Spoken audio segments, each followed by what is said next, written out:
Praise the Lord. இன்னைக்கு நம்ம 40 days பிரேயர்ல டே 3ல இருக்கிறோம்.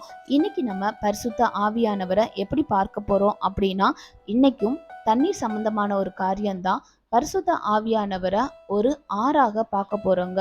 ஸோ பரிசுத்த ஆவியானவரை வேதத்துல எப்படி ஆறாக சொல்லப்பட்டிருக்காங்க அப்படின்றத நம்ம பார்க்கலாம். அதற்கு நம்ம பார்க்க வேண்டிய வசனம் என்ன அப்படின்னா, ஏசாயா 44ஆம் அதிகாரம் 3ஆம் வசனம்.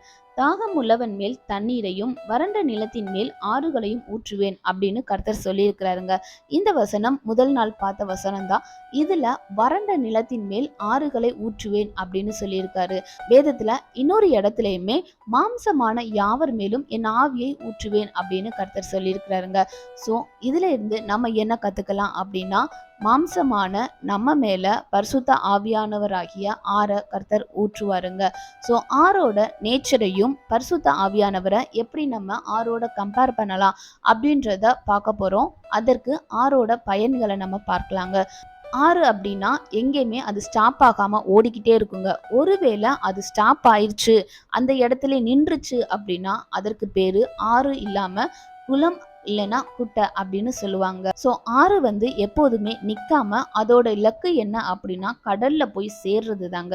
ஸோ அதோட முடிவு என்ன அப்படின்னா சமுத்திரமா தான் இருக்கும், கடலா தாங்க இருக்கும். அதே போல தாங்க நம்மளும் பரிசுத்த ஆவியானவரோட டிராவல் பண்ணிக்கிட்டே இருந்தோம்னா ஒரு ஆறு போல கண்டிப்பா நம்மளை வழிநடத்தி கொண்டே கடைசியில நம்மளோட இலக்கு என்னவா இருக்கும் அப்படின்னா கர்த்தர் இடத்துல சேர்றது தாங்க. பரிசுத்த ஆவியானவரோட எப்போதுமே நம்ம சீராக பயணிச்சுக்கிட்டே வந்தோம் அப்படின்னா, எங்கேயுமே நிப்பாட்டாம இருந்தோம் அப்படின்னா கண்டிப்பா கர்த்தருடைய வருகையில நம்ம எடுத்துக்கொள்ளப்படுவோம், இல்ல கர்த்தரிடத்துல சேர்த்து கொள்ளப்படுவோங்க. ஸோ இங்க யாரு நின்றுச்சுன்னா குளம் குட்டை அப்படின்னு சொல்றோம்ல, அதே போல ஏதோ நம்ம ஒரு காரியத்துல தடுமாறி பரிசுத்த ஆவியானவரோட நம்ம பயணிக்காம நின்றுட்டோம் அப்படின்னா நம்மளும் நம்மளோட இலக்கை அடைய முடியாதுங்க. இந்த உலக காரியத்திலே சிக்கி கொண்டு போவோம். ஸோ நம்மளோட இலக்கை நம்ம அடையவே முடியாது. அதனால எப்போதுமே ஒரு ஆறு போல பரிசுத்த ஆவியானவர் நம்ம கூட இருக்கிறாரு.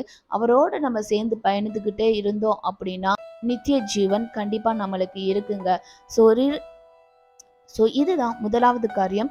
ஸோ இரண்டாவது ஆரோட பயன் என்ன அப்படின்னா, ஆறு போகிற இடம் எல்லாமே பார்த்தீங்கன்னா செழிப்பாக தாங்க இருக்கும். முன்னாடியே நம்ம முதல் நாளில் தண்ணீரை பற்றி சொல்லியிருப்போம், தண்ணீர் இருக்கிற இடத்துல செழிப்புன்னு. உண்மையிலேயே ஆறு போகிற வழி எல்லாமே செழிப்பாக தாங்க இருக்கும். ஏன்னா ஆறு இருக்கிற இடத்துல நிலவளம் நல்லாவே இருக்கும், அங்கே ஜனங்கள் இருப்பாங்க. ஸோ அது போகிற இடம் எல்லாமே செழிப்பாகவும் ஆரோக்கியமாகவும் இருக்குங்க. ஆறு பக்கத்துலவங்க குடியேறவங்க எல்லாருமே ஆரோக்கியமாக தாங்க இருப்பாங்க. அதே மாதிரி தான் பரிசுத்த ஆவியானவர் நம்மளோட பயணிக்கும் போது நம்ம போகிற இடம் எல்லாமே ஆரோக்கியமா இருக்கும், ஆசீர்வாதமா இருக்குங்க. வாழ்க்கையில எப்பவுமே நிர்ணயம் பண்ணிக்கிறோனுங்க, நம்ம போகிற இடம் நமக்கு மட்டும் ஆசீர்வாதமா இருக்கக்கூடாதுங்க, நம்ம சுத்தி உள்ள எல்லாருமே ஆசீர்வாதமா இருக்கணும். நீங்க ஒரு கடைக்கு போனீங்கன்னா அந்த கடைக்கு ஆசீர்வாதமா இருக்கணும். நீங்க ஒரு வேலையில இருக்கிறீங்கன்னா அந்த வேலை உங்கள் நிமித்தமா ஆசீர்வாதமா இருக்கணுங்க. அதை நம்ம கர்த்தர் இடத்துல கேட்போம். ஏன் அப்படின்னா பரிசுத்த ஆவியானவராகிய ஆறு நம்மளுக்குள்ள இருக்கும்போது நம்ம போகிற இடம் எல்லாமே ஒரு ஆரோக்கியமாகவும் ஆசீர்வாதமாக தாங்க இருக்கணும். ஸோ இந்த காரியம்தான் இரண்டாவது காரியமா பார்க்குறோம். போற இடத்துல எல்லாமே நம்ம செழிப்பை தான் பார்க்க முடியும். ஆறு இருக்கிற இடத்துல எப்படி செழிப்பு இருக்குதோ அதே போல பரிசுத்த ஆவியானவர் நம்மளோட இருக்கும்போது நம்ம போகிற இடம் எல்லாமே செழிப்பா தாங்க இருக்கும். மூன்றாவது காரியம் என்ன அப்படின்னா, ஆரோட நேச்சர் என்னது, பரவி போகிற ஆறு, அதாவது அது ஓடிக்கிட்டே இருக்கும். கரெக்டா, அது கரை புரண்டு அப்படி ஓடும்போது இருக்கிற குப்பைகள், அதுக்கடுத்து கழிவுகள் எல்லாத்தையுமே அதை அடிச்சுக்கிட்டு வருங்க. அதை அடிச்சுக்கிட்டு வந்த பின்னாடி அந்த இடம் கிளீனாக தான் இருக்கும். ஸோ அதே போல நம்மளுடைய வாழ்க்கையில தேவையில்லாத காரியங்கள், தேவையில்லாத ரிலேஷன்ஷிப்ஸ், அதுக்கப்புறம் பாவமான காரியங்கள் ஏதாச்சும் இருந்துச்சு அப்படின்னா பரிசுத்த ஆவியானவரோட நம்ம பயணிக்கும் போது ஆட்டோமேட்டிக்கா அது எல்லாமே அடிச்சுக்கிட்டே தாங்க போகும், அது கிளீன் ஆகிக்கிட்டே தான் போகும். ஸோ பாய்கிற இடமெல்லாம் பரிசுத்தம் தாங்க. நம்மளுக்கு பாட்டு கூட இருக்கு, ஜீவ தண்ணீரை பாட்டுல, பாயும் இடமெல்லாம் பரிசுத்தமே.